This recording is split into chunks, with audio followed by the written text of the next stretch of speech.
Situaciones muy frecuentes que se presentan en los pacientes que ustedes como futuros médicos y médicas van a atender. Es algún tipo de trastorno en la formación o en la conducción o en ambas del impulso eléctrico cardíaco que va a alterar la frecuencia cardíaca, ya sea en menos o en más, es decir, enlenteciendo la frecuencia normal o acelerándola, ¿sí? O también puede afectar la secuencia de activación. Ustedes saben que en las aurículas se tienen que activar primero para que se contraigan antes que los ventrículos y haya cierta sincronía. Cuando eso no ocurre de manera sincrónica por una arritmia, bueno, hablamos de que hay una secuencia de activación inadecuada. Por lo tanto... Hola, ¿cómo están? Por lo tanto, las arritmias se pueden clasificar según su frecuencia. Si quieren, según su frecuencia en taquiarritmias o bradiarritmias, es decir, cuando superan los 100 latidos por minuto, que es la frecuencia máxima esperada para una persona en reposo sin enfermedad, decimos que está frente a una taquiarritmia. Y cuando es por debajo de 60 latidos por minuto, decimos que es una bradiarritmia. También, según el origen, podemos decir que esa arritmia se forma por encima del nodo AB, es decir, en todo lo que es supraventricular, del nodo AB o de las de His, y hablamos de ventriculares cuando se originan particularmente en cualquiera de los dos ventrículos, ¿sí? Ahora, más que nada nos vamos a abocar a las taquiarritmias, pues las bradiarritmias no tienen un tratamiento específico farmacológico. Si bien ya hemos visto que hay fármacos que pueden aumentar la frecuencia cardíaca, lo hacen por muy corto tiempo y el paciente dependería de estar infundiéndose todo el tiempo esa medicación para mantener una frecuencia cardíaca normal. El tratamiento de una bradiarritmia en general es la colocación de un marcapasos, ¿sí? Así que nos vamos a abocar a las arritmias que podamos cortar o tratar con medicamentos y esas van a ser las taquiarritmias. ¿De acuerdo? Muy bien. ¿Qué puede ocasionar una arritmia en un paciente? Puede ocasionar ningún síntoma que el paciente no se dé cuenta y no afecte prácticamente la clínica del mismo. Puede ir de simples palpitaciones, síntomas muy específicos, a la muerte súbita, por ejemplo. Con todo ese abanico puede generar insuficiencia cardíaca, puede generar infarto, adelante.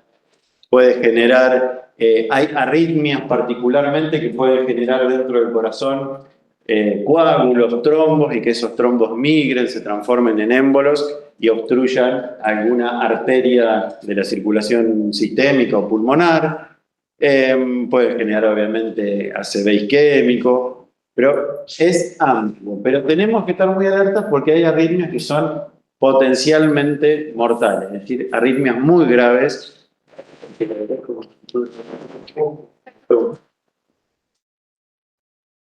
Muy bien. Ahora, ¿cómo se originan las arritmias? Esto es lo más complejo de entender. Y no vamos a pretender en este seminario entender cómo se genera una arritmia.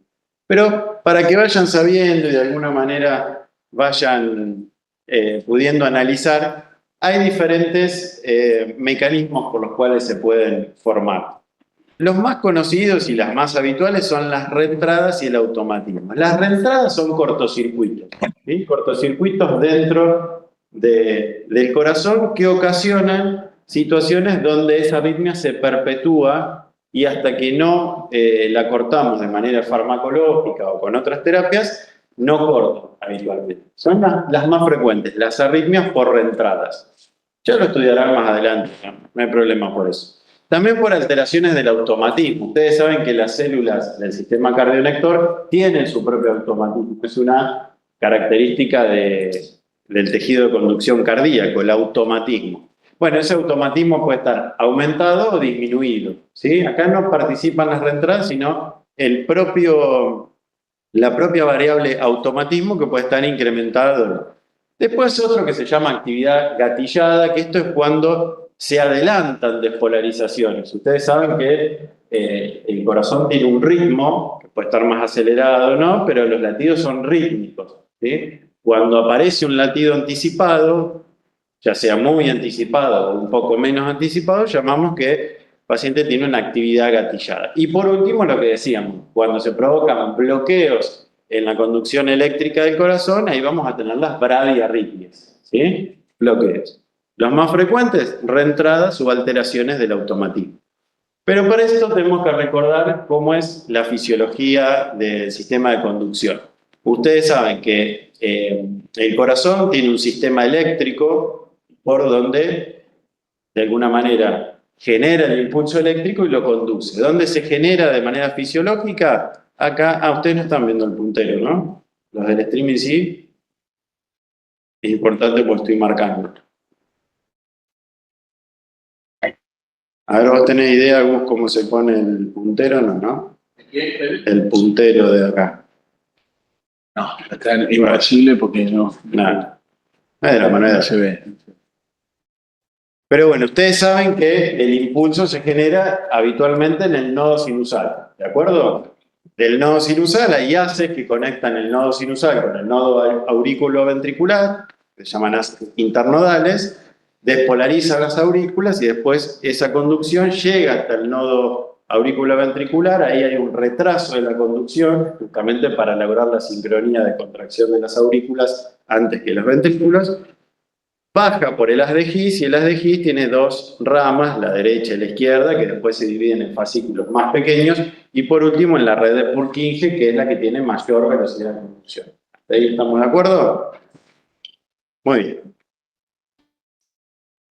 Entonces tenemos que recordar que no todos los potenciales de acción son iguales. Hay potenciales de acción de fibras lentas, que fundamentalmente están en los nodos. Ustedes ven ahí la del nodo sinusal, la del nodo auriculoventricular, que tienen esa imagen, ¿sí? La primera y la tercera, y otras de fibras rápidas que tienen el típico potencial de acción que nos enseñan en fisiología y demás, ¿sí? Con una rampa mucho más empinada y un tiempo de duración también más prolongado. ¿De acuerdo? Y eso habíamos aprendido en fisiología, que también se correlacionaba con lo que nosotros vemos después en el electrocardiograma, ¿sí? Los potenciales de acción que están dibujados ahí son para una sola célula miocárdica, ¿no? Y lo que nosotros vemos de actividad eléctrica con un electrocardiograma es la despolarización de todas las fibras, ¿sí? La resultante de toda esa despolarización.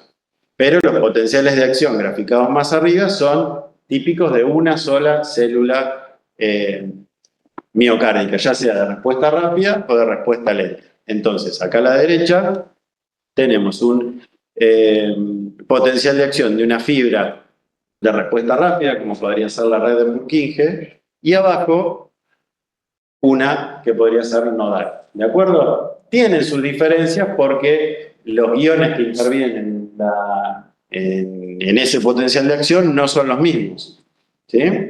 Por ejemplo, en una célula de respuesta rápida tenía ¿cuántas fases? 4, ¿no? Una fase de despolarización muy rápida, fase 0, que era por una rápida entrada de sodio, por canales rápidos de sodio.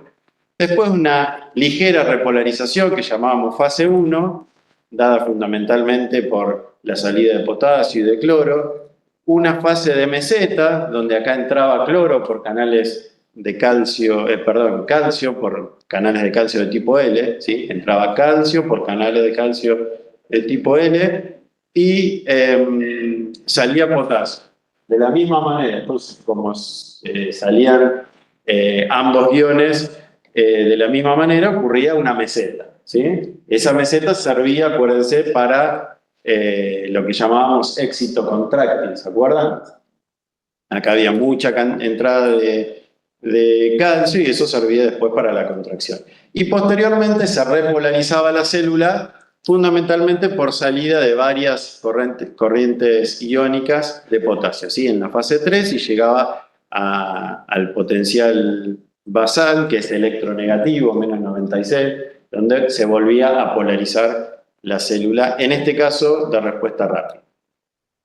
Pero acá teníamos que recordar algo importante para antiarrítmicos. Había un tiempo, un periodo, donde en esa despolarización no se podía volver a producir otra despolarización en esa fibra. ¿Y cómo se llamaba? Periodo refractario, sí. En el periodo refractario absoluto, que llega prácticamente hasta la mitad de lo que sería la fase 3, ¿sí? Ahí no había ningún estímulo que pudiera volver a despolarizar a esa célula. Pero después teníamos un periodo absoluto relativo donde, ¿qué pasaba acá? Un estímulo, muy bien, supraumbral podía desencadenar una nueva despolarización. Y acá es donde aparecía lo de actividad gatillada. Si aparecía un extraestímulo en esa fase, podía desencadenar un potencial de acción y, por ejemplo, generar una arritmia. ¿Sí? Entonces, recordemos que acá había un periodo refractario efectivo, que es el absoluto, y una duración del potencial de acción. ¿Sí? La duración del potencial de acción de una fibra rápida es mayor que la de una fibra lenta, más o menos 250 milisegundos aproximadamente. ¿Sí? ¿Hasta ahí vamos? Bueno, ¿qué ocurría en un potencial de acción de un nodo, por ejemplo? Tenía otra fase, tenía 3 fases. Una fase 4 de despolarización espontánea, fase 4 de polarización espontánea por entrada de sodio, una fase propiamente de despolarización, que era la fase 0, pero en este caso por la entrada de iones calcio, y una fase de repolarización dada por la salida de potasio. ¿Sí? ¿Qué van a hacer los antiarrítmicos? Van a actuar en algunas de estas corrientes iónicas para modificar el periodo refractario, la duración del potencial de acción y la velocidad de despolarización. ¿Sí? Entonces, ¿qué van a hacer los fármacos antiarrítmicos? Actuarán en alguna de estas corrientes iónicas, ya sea de fibras de respuesta rápida, fibras de respuesta lenta, y modificarán o el periodo refractario o la velocidad de conducción o también la duración del potencial de acción. ¿Hasta qué hora me dejas salir? Cuando le contaste.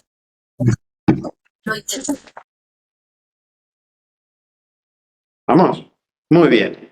Entonces, cuando ustedes vayan a los libros, si ustedes tienen ganas de comer un mate, agradecidísimo, y un punto más en el parcial, me hago cargo yo, van a encontrar en el libro que si bien esta ya no se usa tanto, es la clasificación de antiarrítmicos que van a conocer. Pero no es que tienen que saber una clasificación por el hecho de memorizar algo para repetirlo después como logro sin entenderlo. Es una clasificación que nos va a ayudar a recordar el mecanismo de acción, ¿sí? No importa ni siquiera que se acuerden el nombre ni nada de esta clasificación. Pero va a haber antiarrítmicos que llamamos del grupo 1. Y dentro de los antiarrítmicos del grupo 1 vamos a tener los grupos 1A, 1B y 1C. ¿Sí? Los del grupo 1A son los que van a bloquear, todos van a bloquear el canal de sodio. ¿De acuerdo? Y van a actuar predominantemente en aquellas fibras de respuesta rápida, que su despolarización está fundamentalmente dada por la gran entrada de iones sodio. ¿Sí? Lo van a hacer con diferente grado de afinidad por el receptor, o por el canal, mejor dicho, y también en función de cómo esté ese canal. Ustedes se acuerdan que el canal de sodio tenía varias fases de activación, inactivación, ¿se acuerdan? Con las compuertas y demás. Bien. Entonces, en función del grado de activación que tengan, estos antiarrítmicos se van a unir con mayor o menor facilidad. Después tenemos el grupo 2, que son los beta bloqueantes, los antagonistas del receptor beta, que ya los vimos, pero que también tienen un efecto antiarrítmico. Los del grupo 3 son los que predominantemente bloquean a los canales de potasio. Pero no quiere decir que van a bloquear solamente los canales de potasio, quiere decir que predominantemente lo van a hacer. Después los del grupo 4 van a ser los bloqueantes de los canales de calcio. ¿Qué les parece? ¿Los dihidropiridínicos o no dihidropiridínicos? Los no dihidropiridínicos porque eran los que actuaban en el corazón. Los otros servían para el tratamiento de la hipertensión porque eran vasodilatadores, ¿sí? Y por último, un último subtítulo que le podemos, subgrupo, quiero decir, que podemos decir del grupo 5, si quieren, u otros antiarrítmicos, que dentro de ellos tenemos la adenosina, la digoxina, que ya la hemos visto, la ivabradina y el sulfato de magnesio. Entonces, repasando, en una célula de respuesta rápida, los que bloquean a los canales de sodio son los del grupo 1, 1A, 1B, 1C. Los que bloquean fundamentalmente alguna fase del nodo AB y del nodo sinusal, pero que también actúan en la fase 4 de una fibra de respuesta rápida, son los beta bloqueantes. Los del grupo 3 son los que bloquean la salida de potasio, ¿sí? En la fase 3. Y los del grupo 4 van a actuar fundamentalmente bloqueando esa corriente de calcio, ¿sí? ¿Arrancamos? Acá no se concentren en leer en detalle esto, porque la idea de llenar tanto la diapositiva es para que después ustedes lo tengan y ya. Más que nada presten atención para entender el mecanismo. Después todo lo demás lo leen en su casa sin problema. Decimos que los del grupo A eran bloqueantes de los canales rápidos de sodio, ¿sí? Y que iban a actuar, obviamente, o predominantemente en la fase 0 de despolarización. Sí, el power va a ir al entorno. Sí, Camille, tranquilo. Take it easy, take it easy. Son los del grupo 1A. Dentro de ellos tenemos a la quinidina, la disopiramida y a la procainamida. No se suelen utilizar, pero los vamos a mencionar. Pero no le den tanta bolilla porque por sus efectos adversos actualmente no se utilizan tanto. Quizás el que sí se utiliza un poco más es la procainamida. Estos se unen al canal de sodio con una velocidad llamamos de unión y de disociación intermedia. ¿Sí? Es decir, se unen con una velocidad intermedia y se disocian del canal también con una velocidad intermedia, porque eso los va a diferenciar de los otros. Por lo tanto, al unir y bloquear estos canales de sodio, de alguna manera ralentizan, ¿sí?, o el inicio de la despolarización. Pero a su vez, tienen otro efecto que es bloquear la salida de potasio en fase 3. Si bloquean la salida de potasio de fase 3, el potencial de acción se alarga, que está dibujado en color rojo, ¿entienden? Color verde, el potencial de acción de una fibra sin antiarrítmicos, color rojo, el potencial de acción con el antiarrítmico. Es decir, la fase 0 se inclina parcialmente, pero lo que más vamos a ver es la prolongación del potencial de acción, de la duración del potencial de acción, porque también bloquea los canales de potasio. Ahí vamos bien, predominantemente sodio, pero con un efecto bloqueante de los canales de potasio. Por lo tanto, ¿qué vamos a ver en el electrocardiograma? Bueno, como prolongan el periodo refractario efectivo y prolongan la duración del potencial de acción, en el electrocardiograma podemos ver cómo se podría prolongar un poco la duración del QRS. ¿Se acuerdan que el QRS es la despolarización? Y se va a prolongar un poco también el intervalo QT, que era la repolarización, ¿sí? Acuérdense que después del QRS viene la repolarización, ¿sí? Por lo tanto, el QT en el electrocardiograma, como se ve acá abajo, se puede prolongar, ¿sí? ¿Qué podría pasar si se prolonga un poco el intervalo QT? ¿Se acuerdan que ya hemos visto fármacos que prolongaban el QT como un efecto adverso?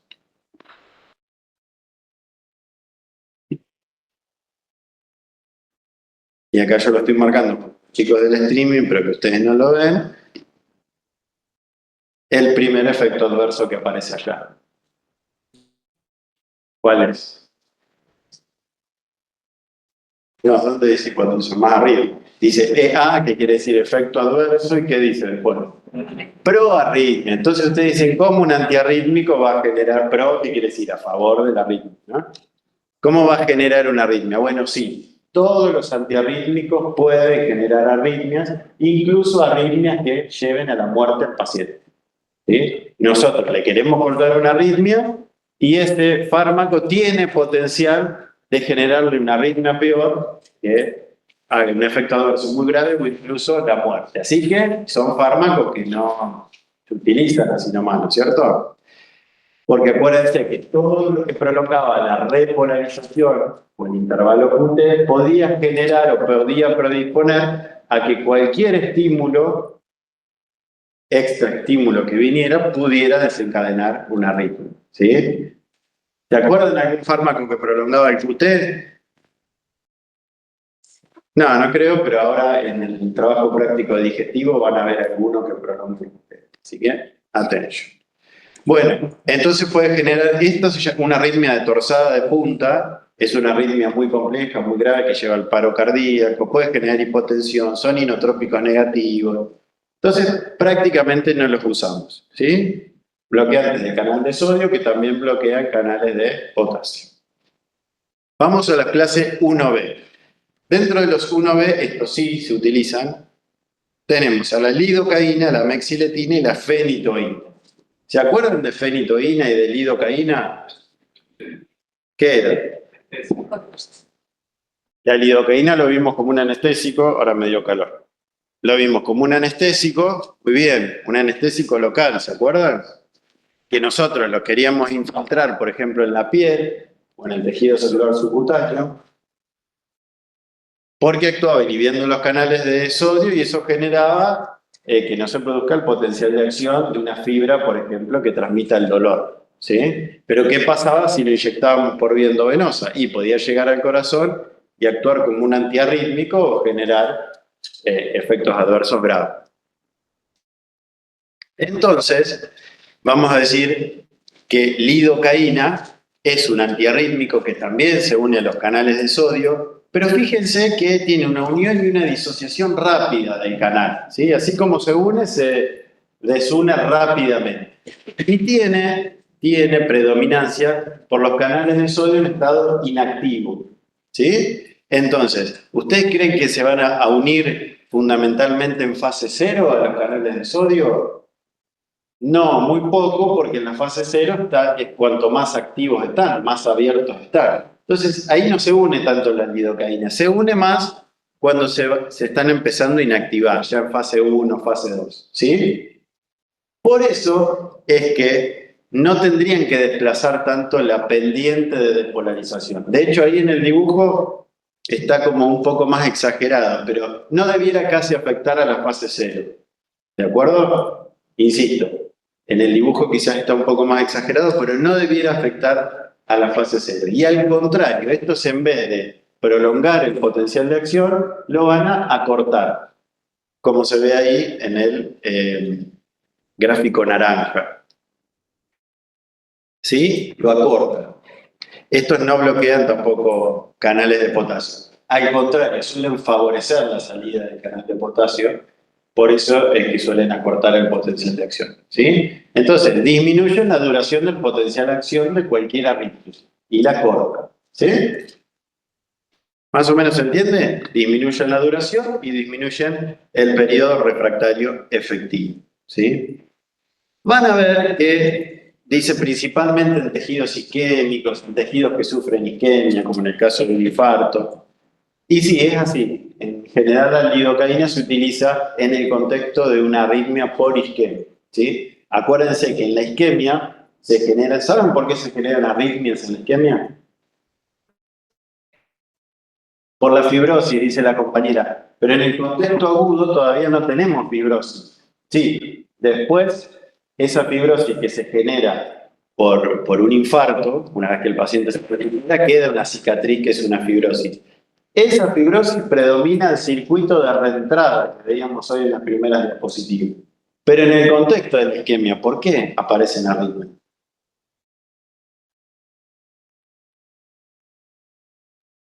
¿Saben? ¿Por qué afecta al sistema de conducción? Porque afecta al sistema de conducción, dice la compañera. Bien, pero ¿por qué afecta al sistema de conducción? Es tejido muerto, dice la compañera, pero recién se está muriendo el tejido. No es que no piensen en el infarto después de un mes. Piensen ahora qué está pasando. ¿Qué pasa cuando hay isquemia? Falta de oxígeno. Y si le falta el oxígeno a este sistema de conducción y el músculo cardíaco, ¿qué se va a ver afectado en primera instancia? El suelo. ¿Eh? El subendocardio, bueno, eso como una parte estructural, ok, pero a nivel molecular, a nivel celular. Los puentes cruzados, ¿no? Puentes cruzados, pero antes de llegar a los puentes cruzados. El ATP, ¿hay más ATP o menos? Va a estar alterada la Menos. conducción debido a que la célula no puede mantener su potencial de membrana estable. Ah, ¿y por qué no puede mantener, dice el compañero, su potencial de membrana estable? Si hay menos ATP. Porque no funciona la bomba que requiere ATP, en este caso la sodio-potasio, ¿no? Acuérdense que todos estos potenciales de membrana eran prácticamente gracias a los gradientes que provocaba la sodio-potasio. Si la sodio-potasio no tiene ATP, las células isquémicas, ¿ustedes qué creen? ¿Están más polarizadas o más, entre comillas, despolarizadas? A ver, Luzu.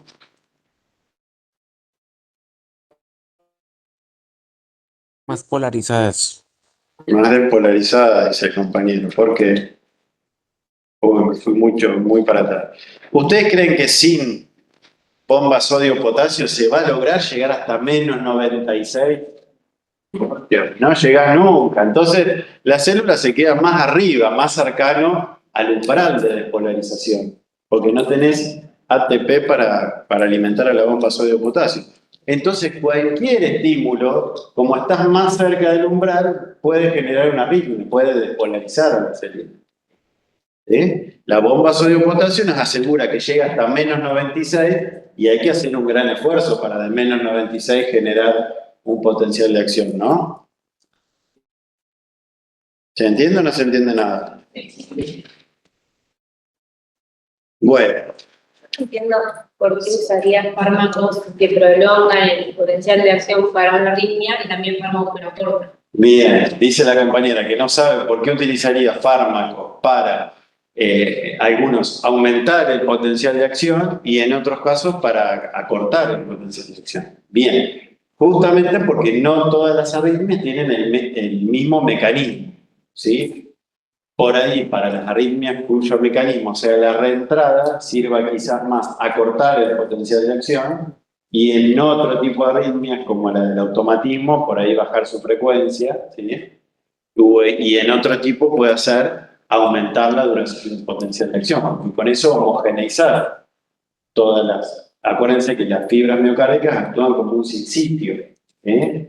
Esto nosotros lo estamos viendo en una célula, pero esto es lo que está pasando en todas las células. Cuando una se empezó a despolarizar, eso generó que todas las demás lo hagan, ¿sí? Pero eso que pregunta la compañera, que está muy bueno, está en relación con el mecanismo, que es bastante complejo de entender, ¿sí? El mecanismo de generación de la arritmia.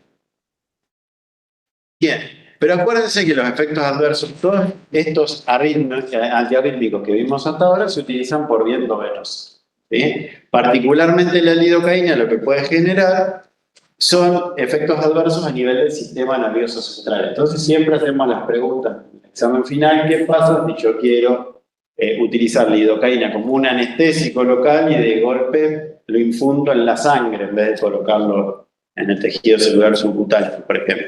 Bueno, puede el paciente tener algún grado de deterioro de la conciencia, disartria, confusión, incluso convulsiones, ¿sí? Y a nivel cardiovascular puede generar hipotensión, bradicardia y también puede generar otras arritmias más complejas, ¿sí? Muy bien. Entonces, si nosotros tuviéramos que decir lo que hacen los 1B en el electrocardiograma, ¿qué les parece? ¿Va a modificar mucho la duración del QRS? No, perfecto. ¿Va a modificar mucho, lo va a alargar al QT? No, al contrario, probablemente lo que veamos en el electrocardiograma sea un QT más corto, ¿sí? Y todos siguen siendo del grupo 1, pero con diferencias. Ahora, los 1C, estos sí se pueden dar por vía endovenosa y por vía oral. Son la propafenona y la flecainina.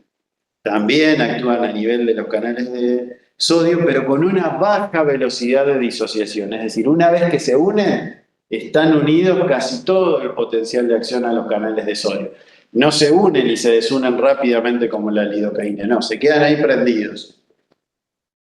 Y estos tienen predominancia también por los canales abiertos, es decir, que van a prolongar mucho la fase cero de despolarización, ¿sí? Pero estos, como no actúan en los canales de potasio, no prolongan el QT, ¿sí? No prolongan el periodo refractario ni la duración del potencial de acción, ¿sí? Por lo tanto, la imagen que tenemos es simplemente la caída de la pendiente de la fase cero de despolarización. Y en el QRS que vamos a ver, obviamente, Sancho, ¿y qué?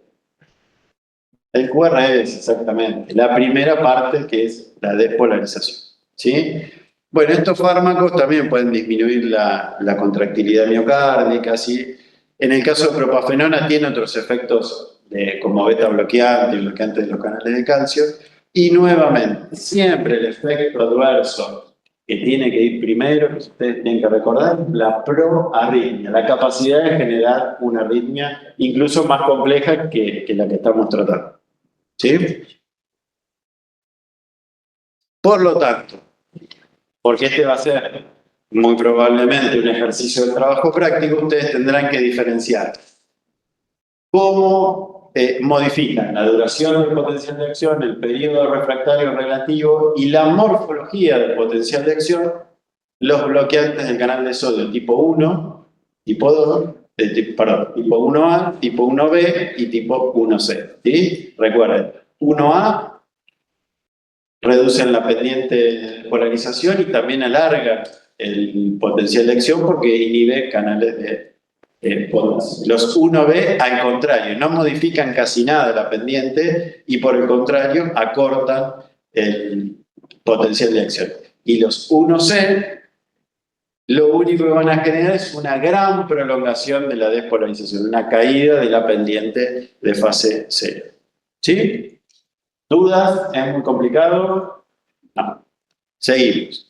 Ahora vamos a la de clase 2. Ya nos olvidamos del canal de sodio, que era clase 1, y vamos a la clase 2, que son los beta bloqueantes. De acá no tenemos mucho más para decir, porque ya los hemos visto, pero vamos a recordar que si bien los beta bloqueantes bloquean al receptor beta, algunos podían bloquear también al receptor alfa. ¿Sí? Podían ser un poco más selectivos por los beta 1 o no selectivos, podían bloquear todos los receptores beta.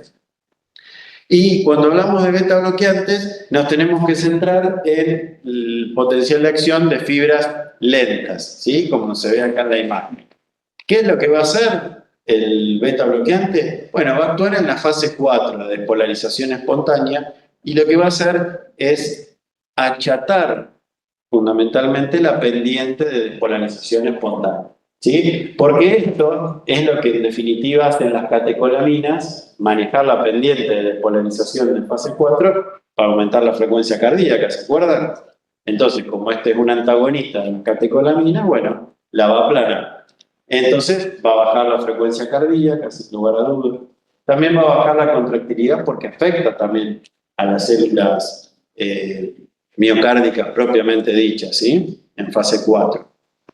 Y por lo tanto va a tener efectos como cronotrópico y dromotrópico negativos, va a retrasar la pendiente de despolarización de fase 4 y va a disminuir la velocidad de conducción, sin lugar a dudas. ¿Ustedes se acuerdan qué estructura del sistema cardioinductor tiene la mayor pendiente de despolarización? ¿Cuál? Muy bien, el nódulo sinusal. Porque el nódulo sinusal es el que comanda. El nódulo sinusal tiene la pendiente más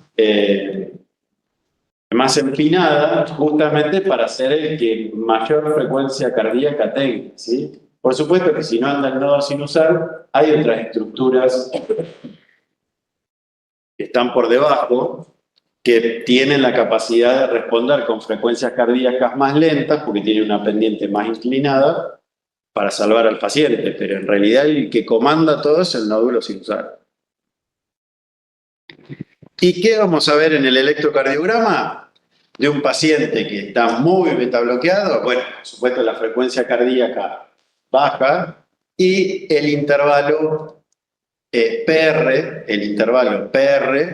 prolongado, ¿sí? Intervalo PR prolongado. De hecho, hay pacientes viejitos donde su sistema de conducción está todo calcificado y viejo, donde ya tienen un PR prolongado. Ahí tenemos que tener cuidado en iniciar tratamiento con betabloqueantes, pues ya nos tenemos que acordar de farmacología que prolongaban aún más. Y si se prolonga mucho el intervalo PR, ¿qué puede pasar? Un bloqueo a nivel aurículo-ventricular, que las aurículas vayan por un lado y los ventrículos por otro, ¿sí? Porque los beta bloqueantes actúan no solo a nivel del nodo sinusal, sino del nodo aurículo-ventricular. Retrasan aún más en el nodo aurículo-ventricular el pasaje de la conducción eléctrica. Acuérdense que tenían muchos efectos adversos, ¿sí? A nivel cardiovascular, del sistema nervioso, respiratorio, digestivo. Los que siempre tenemos que nombrar primero son los cardiovasculares, ¿no? La bradicardia, la frialdad de las extremidades, ¿se acuerdan? Aquellos que no eran alfa bloqueantes. Bueno, la hipotensión arterial, obviamente. Los del sistema nervioso, aquellos que crucen la barrera hematoencefálica, los que no la crucen no lo van a presentar. Los respiratorios, acuérdense que estos no generan, no tienen una contraindicación en los pacientes con asma, pero hay que tener atención de que podrían perpetuar el broncoespasmo, ¿no? ¿Selectivos no están contraindicados? Los no selectivos, dice. ¿No están contraindicados? No. ¿Ya? No. Contraindicados, no. Lo que hay que tener precaución.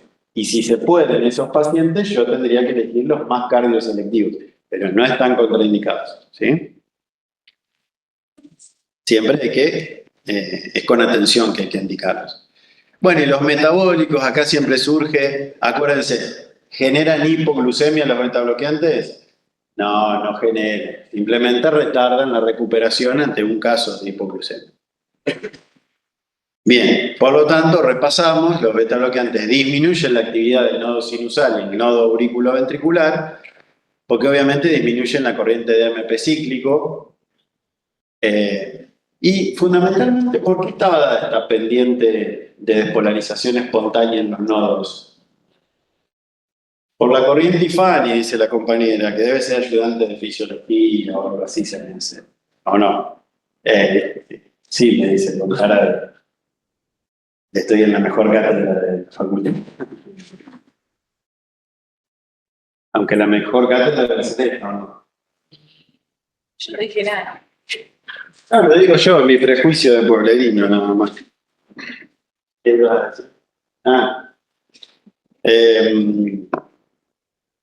Entonces, ¿qué estaba diciendo? La IFANI. ¿Se acuerdan que era la IFANI? ¿Qué era? La corriente de sodio regulada por el O una corriente de sodio regulada por que estaba entrando el sodio, ¿no? Una corriente de entrada de sodio regulada por MP cíclico. Muy bien. Que alguien le puso FANI de divertida, vaya a saber por qué, ¿no? ¿Qué explicaciones dieron en fisiología? De rara. ¿Y por qué será rara? Bueno, no tenemos la menor idea. Así que, pero se llama IFANI de entrada. Porque mientras iba despolarizándose seguía entrando sodio y eso no debería pasar. Se activa por hiperpolarización, puede ser. No sé, Matthews. Pero bueno, se llama así. ¿De acuerdo? Entonces, fíjense, en celeste cómo se aplana la fase de despolarización espontánea, ¿no? Bien, vamos a los de clase 3. Estos tampoco los vimos en ningún trabajo práctico. Y estos son muy importantes, ¿sí? Así que no estén leyendo todo eso que después lo van a tener, sino más bien entienden. Los del grupo 3, que dentro de ellos tenemos la miodarona, el sotalol, la dronedarona, pero el más utilizado sin lugar a dudas es la miodarona, son los que llamamos bloqueantes de las corrientes de salida de potasio. Ese es un mecanismo de acción, pero lo cierto es que la miodarona tiene todos los mecanismos de acción que vimos hasta ahora y vamos a ver. Y no solo bloquea la corriente de fase 3 de salida de potasio, sino que también bloquea los canales de sodio, bloquea los receptores alfa y beta adrenérgicos, bloquea los canales de calcio, y bloquea los canales rectificadores retardados rápidos, ¿sí? Bloquea todo, vamos a decir, la amiodarona. No sé cómo seguimos vivos, cómo el corazón sigue latiendo pese a la acción de la amiodarona, pero es de los antiarrítmicos, yo les diría, el más utilizado para cortar una arritmia, ¿no? Pero justamente porque ejerce su efecto sobre todos los receptores. Entonces, sin lugar a duda, va a aumentar el potencial la duración del potencial de acción, el periodo refractario, es decir, va a prolongar todo, como vemos en el gráfico en rojo.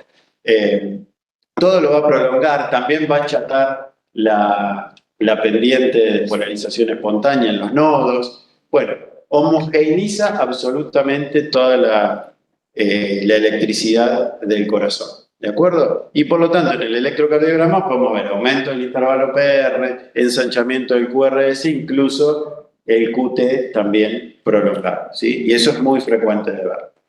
Lo bueno es que la amiodarona se puede administrar por vía oral o por vía endovenosa. Y tiene algunas características que la hacen particular. Tiene una amplia distribución lipofílica, se une a proteínas tisulares, ¿sí? Por lo tanto tiene un volumen de distribución muy amplio y tiene una vida media muy prolongada, ¿sí? De semanas. Ante una arritmia que compromete la vida del paciente, ¿qué tendremos que hacer con la amiodarona que tiene semanas de vida media?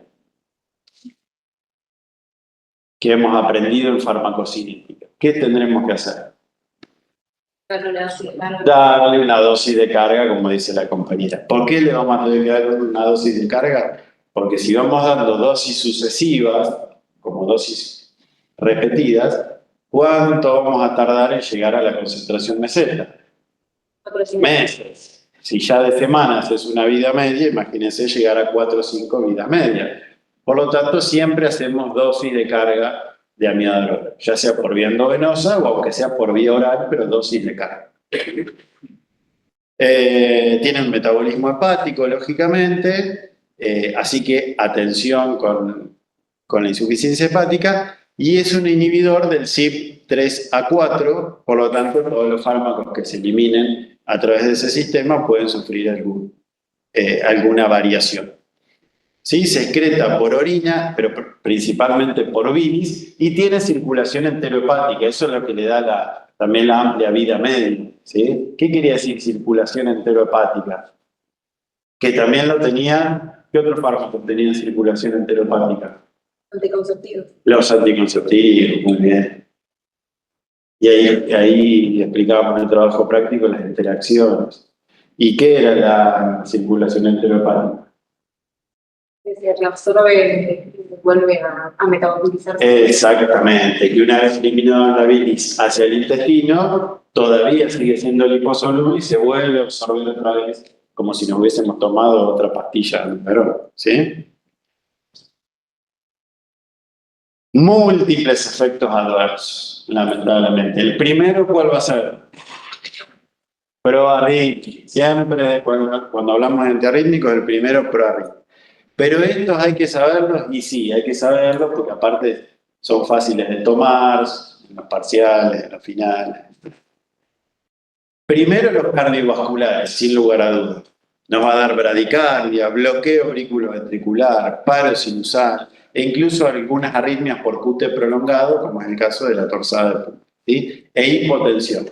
La hipotensión la da porque bloquea los receptores alfa adrenérgicos y porque también tiene excipientes la ampolla de amiodarona que genera fuerte hipotensión, ¿sí? Cuando uno consume por vía oral la amiodarona no suele dar hipotensión, pero cuando la administran por vía endovenosa la infusión debe estar relativamente lenta porque puede generar hipotensión por los excipientes o porque bloquea a los receptores alfa-1.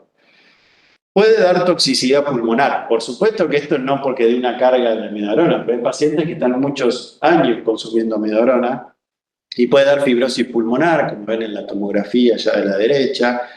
Pueden dar ciertos tipos de neumonía o neumonitis, pueden dar síndrome de distrés respiratorio del adulto. ¿Y cómo? Bueno, acá me quedó el hipertiroidismo y el hipotiroidismo, que nada tiene que ver con la toxicidad pulmonar, pero quedó ahí mal puesto. como la molécula que vemos allá arriba, ¿ven que tiene yodo en su molécula? Yodo 2, dice. Como tiene yodo, puede generar la mayoría de las veces hipertiroidismo, pero a veces también puede generar hipotiroidismo por reacciones cruzadas. Pero sí alteraciones tiroideas. Entonces, ustedes como futuros médicos y médicas van a saber que un paciente que consume hace mucho tiempo amiodarona tienen que tener en cuenta su función respiratoria, su función tiroidea, también su función hepática, porque elevan las transaminasas y pueden dar cierto grado de cirrosis o colistasis. En algunos casos no es tan común, pero pueden dar dolor, ataxia. La mayoría de las veces, con el tratamiento crónico, puede generar microdepósitos en la córnea, ¿sí? Y en algunos casos más extremos, neuropatía óptica. Y las reacciones cutáneas no son frecuentes, pero dan una fotosensibilidad que de alguna manera cambia la coloración de la piel, la vuelve más azulada, más grisácea. ¿Sí? Entonces ahí tenemos al paciente que no se alcanza a ver bien por las luces, está en el aula magna, pero sí los chicos del USU. Pero este es un caso real de un paciente que se volvió gris. A veces en los libros los dibujan como un pitufo, ¿sí? ¿Vieron que los pitufos son azules? Bueno, los dibujan así. ¿Entendimos amiodarona? Acuérdense que... Acuérdense que acá tenemos el sotalol. ¿A qué le suena sotalol? A ver, el streaming, ¿a qué le suena sotalol? La betalol. A la betalol, dice el compañero. Muy bien. ¿Y qué es la betalol? Suena a carvedilol, a bisoprolol. Son betabloqueantes, sí. El sotalol es un betabloqueante también, ¿sí? Que tiene actividad también sobre los canales de potasio. Pero sí, forma parte de la familia de los betabloqueantes, el sotalol. Y los de clase 4, que vamos a hablar muy poquito, son los bloqueantes cálcicos, ¿sí? Verapamilo y diltiazem, ¿sí? Con mayor selectividad cardíaca el verapamilo, el verapamilo que el diltiazem. ¿Estos qué van a generar? Bueno, obviamente van a bloquear al canal de calcio del tipo L y van a generar una inclinación de la pendiente 0, no de la pendiente de fase 4 como los beta bloqueantes, sino de la pendiente que es la fase 0, ¿sí? Pero sí van a hacer lo mismo en el electrocardiograma, van a aumentar el intervalo PQ, ¿sí? No se van a meter para nada en la repolarización, se van a meter en la despolarización, ¿sí? Bueno, y acá teníamos diferencias con los dihidroxipiridinas en cuanto a su vasodilatación, el automatismo, etc. Fíjense que los que son vasos selectivos no tienen nada de injerencia en el automatismo de la conducción, pero sí los que son cardioinhibitorios. ¿Sí? Bueno, en fin. Bloqueantes cálcicos, acuérdense que pueden dar hipotensión arterial, ¿sí? Y los no dihidropiridinas van a generar bloqueo AB, bradicardia, descompensación de una insuficiencia cardíaca, estreñimiento, etc. ¿Sí?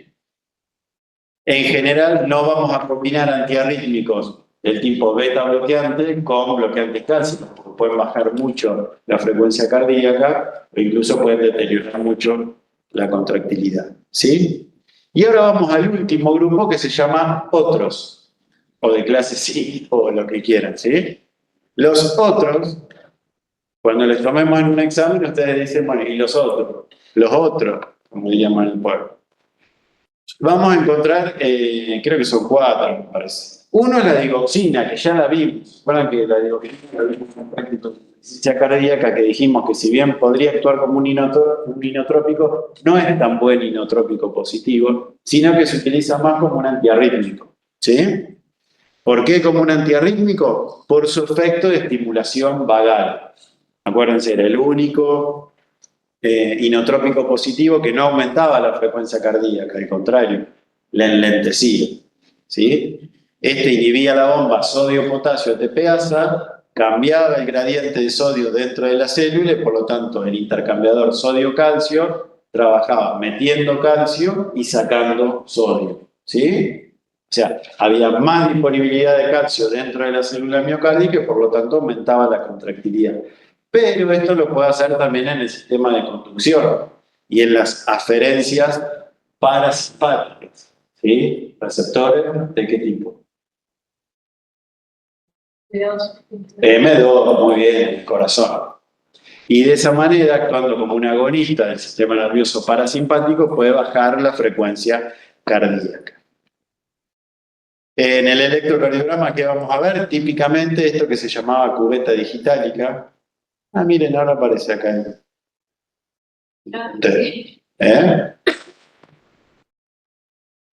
Bueno, ahora les aparece a ustedes y no les aparece en el strip. Y ahora al contrario. Y en el electrocardiograma que se ve, ¿se acuerdan que esto era la cubeta digitálica? Lo que está marcado ahí. Y también va, obviamente, a aumentar el intervalo PR, ¿sí?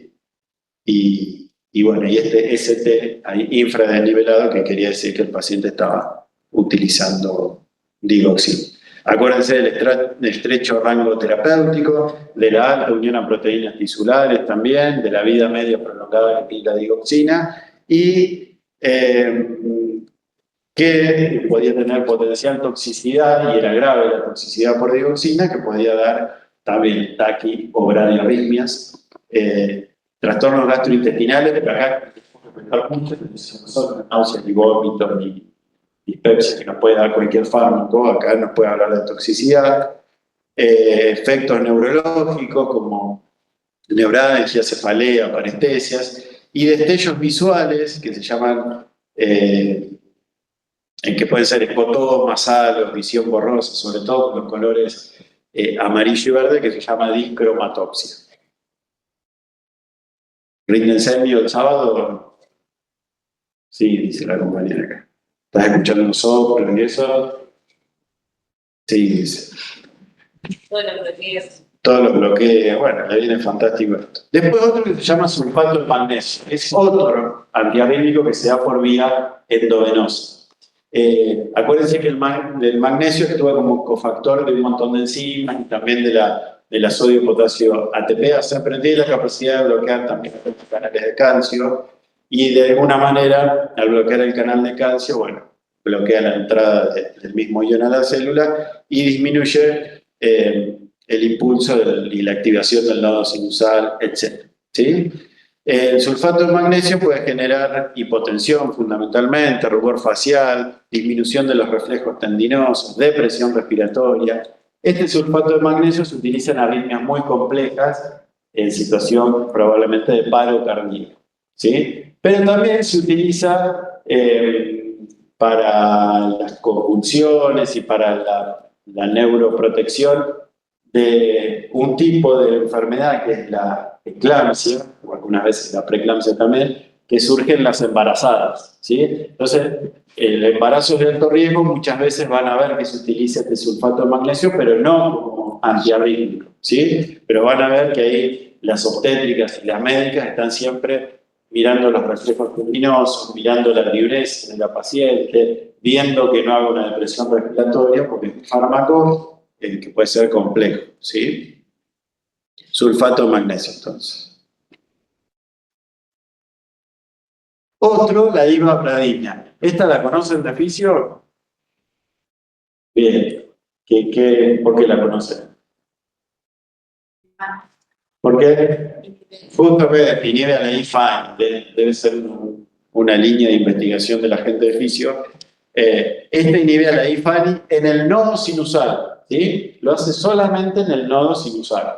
Inhibir la IFAN, por lo tanto actúa símil beta bloqueantes, ¿no? Porque también disminuye la pendiente de polarización de fase 4, disminuye esa entrada FANI de sodio, ¿sí? Pero a diferencia de los beta bloqueantes, como no actúa en el nodo sinusal, sino que actúa solo, el nodo aurículo ventricular, sino que actúa solo en el nódulo sin usar, ¿aumentará el PR como los beta-bloqueantes?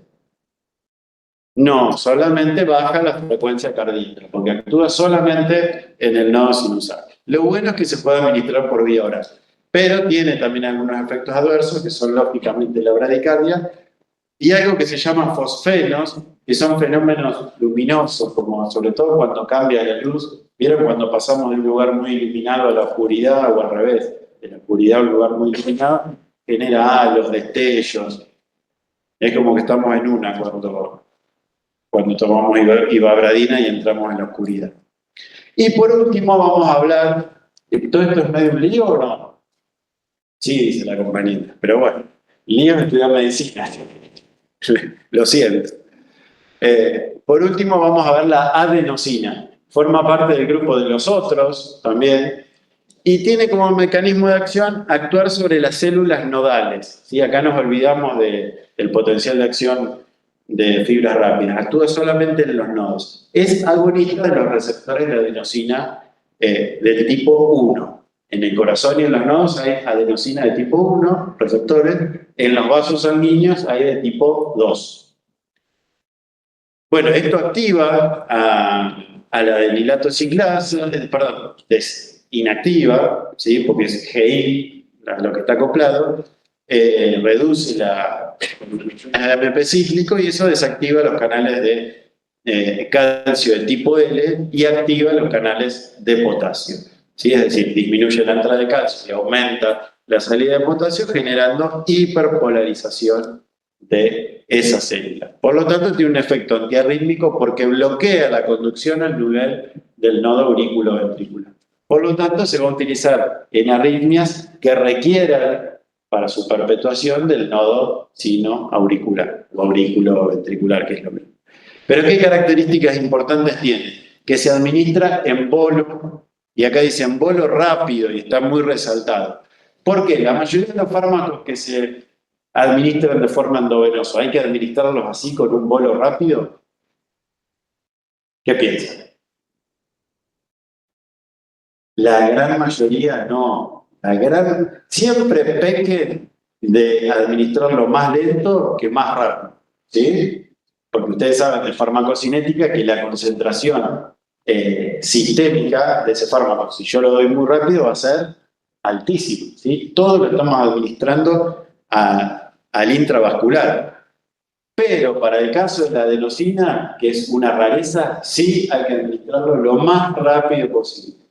Más rápido posible, lo más proximal al corazón, es decir, no lo vamos a administrar en una venita acá de la mano, lo más cercano al corazón, muy rápido, porque tiene una vida media extremadamente corta, 10 segundos o menos. Si en esos 10 segundos no cortó la arritmia, listo. Ya sabemos que no funcionó la adenosina. ¿Sí? ¿Por qué? Porque rápidamente el endotelio la capta y los hematíes también la captan y la degradan automáticamente. ¿Sí? El metabolismo es por el endotelio y por los hematíes. ¿Sí? ¿Y en qué lo metaboliza? Bueno, en AMP y en inosina se llama. ¿Sí? Acá vemos el metabolismo. ¿De acuerdo? ¿Qué puede generar al paciente la administración rápida de adenosina? Bueno, actuando a nivel de los vasos sanguíneos, va a generar vasodilatación y por lo tanto el paciente se va a sentir raro. ¿Qué quiere decir esa rareza? Se siente como con un vacío, con un calor que sube hasta la cabeza, va a estar ruborizado. A ver si lo escribí acá. Sí. Va a sentir esto de fatalidad inminente. El paciente siente que se termina el mundo, ¿sí? Como una sensación así le da. Una sensación muy displacentera, pero que afortunadamente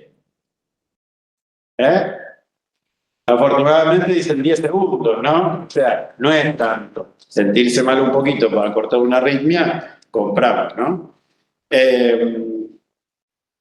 Pero atención que esta no se puede dar en pacientes que tengan broncoobstrucción. Asmáticos en proceso de una crisis, por ejemplo, no se puede dar adenosina. Pero sí tenemos que calmar al paciente, decirle que vamos a cortar una arritmia y que si bien le vamos a pasar un fármaco que lo va a sentir muy raro, muy mal, gracias a esto vamos a cortar la arritmia y va a durar muy poquito tiempo. ¿Sí? Entonces les propongo ver un video y ustedes van a quedar como los máximos salvadores de ese paciente, porque en 10 segundos le cortan una arritmia, el paciente es muy sintomático. ¿Sí? Veamos un videito si les parece. Si es que funciona. Probablemente no funciona porque todo en este país termina invariablemente mal, pero...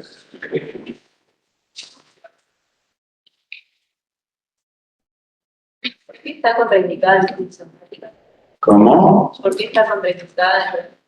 Porque puede generar broncoconstricción. Acordate que la adenosina inhibe, o sea, activa la proteína la proteína GI, entonces disminuye los valores de MP cíclico. Si disminuye los valores de MP cíclico, las concentraciones en el músculo liso bronquial va a generar broncoconstricción. Bueno, qué lástima, no funciona. No sabemos por qué. Bueno, se buscan en YouTube. ¿Qué quiere decir con esto? Una arritmia. Los médicos que estaban tratando a este paciente, yo se los cuento, no tiene la misma gracia, pero bueno. Los que estaban tratando a este paciente le pusieron una vía con una jeringa con la adenosina y rápidamente después le tiraron una buena cantidad de solución fisiológica para arrastrar rápidamente esa dioxina y que llegue rápido al corazón. Porque a veces queda la adenosina, ¿no? La adenosina queda en la vena del brazo, ¿no? Queremos arrastrarla para que llegue al corazón. ¿Sí? Así que pues, ustedes lo miran en YouTube tranquilo. Sí, ¿dudas hasta acá? Hola. ¿Eh? Sí. No. Bueno, entonces ponemos el QR para que vean la transferencia. ¿No se ve qué? A ver, pasa una más. Ahí.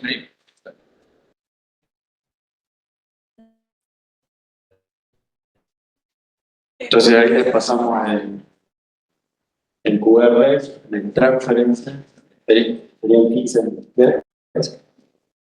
Que no. Ya me están echando de una manera.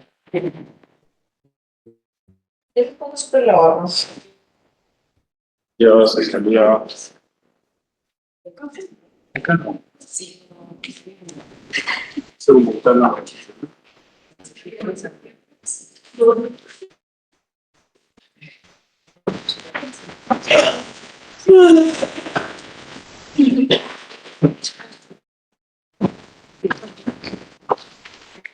No se puede.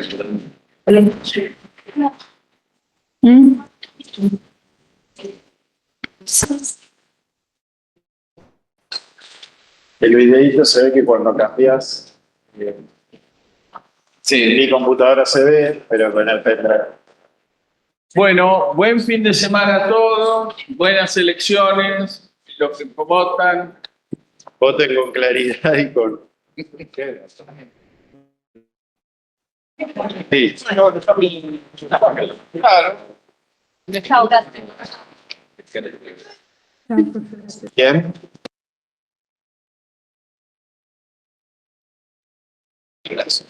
Decime.